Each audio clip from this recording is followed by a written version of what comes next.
നമസ്കാരം. അമേരിക്കൻ പ്രസിഡന്റായി Donald Trump അധികാരമേറ്റതു മുതൽ അനധികൃത കുടിയേറ്റക്കാരോടുള്ള US ഭരണകൂടത്തിന്റെ നടപടികൾ ഓരോ ദിവസം കഴിയുന്തോറും കർശനമായി കൊണ്ടിരിക്കുന്ന സാഹചര്യം കൂടെയാണ് നമ്മൾ കാണുന്നത്.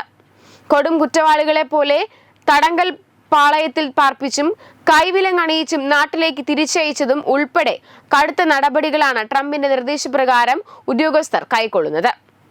ഇത്തരത്തിൽ ഇന്ത്യയിലേക്ക് ഉൾപ്പെടെ നിരവധി കുടിയേറ്റക്കാരെയാണ് അമേരിക്ക സൈനിക വിമാനത്തിൽ കയറ്റി തിരിച്ചയച്ചത്.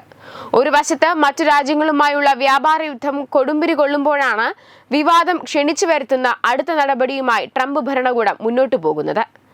ജോ ബൈഡന്റെ ഭരണകാലത്ത് വിവിധ പ്രോഗ്രാമുകൾ പ്രകാരം അമേരിക്കയിൽ പ്രവേശിക്കാനും 2 വർഷത്തേക്ക് താൽക്കാലികമായി താമസിക്കാനും അനുമതി ലഭിച്ച നിരവധി പേരെയാണ് അടുത്തതായി ട്രംപ് ഭരണകൂടം ലക്ഷ്യമിടുന്നത്.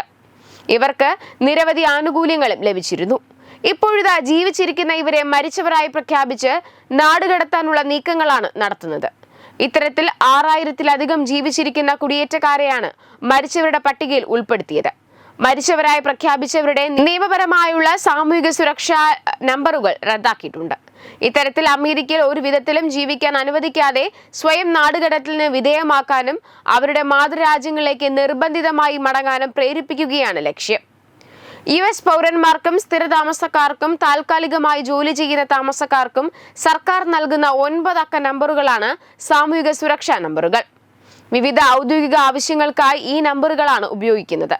ഈ നമ്പറുകൾ റദ്ദാക്കിയതോടെ ഇവർക്കിനി അമേരിക്കയിൽ ജോലി ചെയ്യാനോ ആനുകൂല്യങ്ങൾ നേടാനോ സാധിക്കില്ല. ഇവർക്ക് മറ്റ് സഹായങ്ങൾ ലഭിക്കാൻ കഴിയാത്ത സാഹചര്യവും ട്രംപ് ഭരണകൂടം ഒരുക്കിയിട്ടുണ്ട്.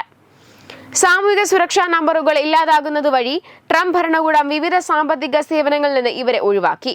ബാങ്കുകളോ മറ്റ് അടിസ്ഥാന സേവനങ്ങളോ ഉപയോഗിക്കുന്നതിൽ നിന്ന് വിലക്കുകയും ചെയ്തു. ഇതോടെ ഇവരുടെ ജീവിതം തന്നെ അവതാളത്തിലായിരിക്കുകയാണ്. താൽക്കാലികമായി അമേരിക്കയിൽ ജോലി ചെയ്യാൻ നിയമപരമായ അനുമതിയുള്ള ക്യൂബ, ഹൈതി, നിക്കരാഗ്വ, വെനസ്വേല എന്നീ രാജ്യങ്ങളിൽ നിന്നുള്ളവരോട് ഈ മാസം അവസാനം രാജ്യം ട്രംപ് ഭരണകൂടം ഉത്തരവിട്ടിരുന്നു. എന്നാൽ ഫെഡറൽ കോടതി ഈ ഉത്തരവ് തടഞ്ഞിരിക്കുകയാണ്. പുതിയ തീരുമാനം വൈകാതെ കോടതി കയറുമെന്നാണ് രാഷ്ട്രീയ നിരീക്ഷകർ വിലയിരുത്തുന്നത്. ബൈഡൻ സർക്കാരിന്റെ കാലത്ത് അമേരിക്കയിൽ പ്രവേശിച്ച കുടിയേറ്റക്കാരെ പിടികൂടാനുള്ള ശ്രമത്തിന്റെ ഭാഗമായാണ് ഈ നീക്കം. CBP-1 ആപ്പ് ഉപയോഗിച്ച് രാജ്യത്തെത്തിയ കുടിയേറ്റക്കാരുടെ നിയമപരമായ പദവി ഡിപ്പാർട്ട്മെന്റ് ഓഫ് ഹോംലാൻഡ് സെക്യൂരിറ്റി റദ്ദാക്കിയിരുന്നു. ഏതാണ്ട് 9 ലക്ഷം കുടിയേറ്റക്കാരാണ് CBP-1 ആപ്പ് ഉപയോഗിച്ച് അമേരിക്കയിലേക്ക് എത്തിയത്. ഇവരെ ലക്ഷ്യമിടുന്നതിന്റെ ഭാഗമായാണ് 6000-ഓളം പേരെ മരിച്ചതായി പ്രഖ്യാപിക്കുന്ന പുതിയ വിവാദ നടപടി ട്രംപ് കൈക്കൊണ്ടത്. Web desk Tathwamayi news. Branding partner Edubix online executive education. Focus physiotherapy centre Pattom. Unnath engineering Gujarat. തീർത്ഥയാത്ര.com. Iron build Gujarat. PRS hospital Killippalam Thiruvananthapuram. 5 തലമുറകളായി നിങ്ങൾക്കൊപ്പം. തുമ്പമൺ ശ്രീ വടക്കുംനാഥൻ ക്ഷേത്രം അമ്പലക്കടവ് പത്തനംതിട്ട.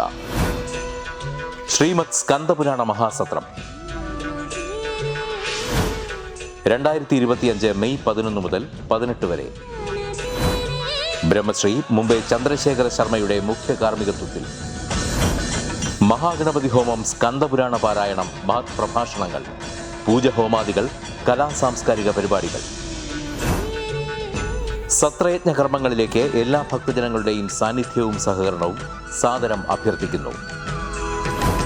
മഹാസത്രവേദിയിൽ മെയ് 18 പഴനി അരുൾമിക ദണ്ഡായുധപാണി സ്വാമി ദേവസ്ഥാന അർച്ചക സ്ഥാനികർ ശ്രീസെൽവ സുബ്രഹ്മണ്യ ശിവശാരിയാരുടെ മുഖ്യ കാർമ്മികത്വത്തിൽ നടക്കുന്ന അതിശ്രേഷ്ഠവും സർവൈശ്വര്യദായകവുമായ സ്കന്ദഹോമം. സ്കന്ദമഹാപുരാണ സത്രത്തിന്റെ ആദിമധ്യാന്തമുള്ള സമ്പൂർണ്ണ തത്സമയ കാഴ്ച തത്വമയി നെറ്റ്വർക്കിൽ.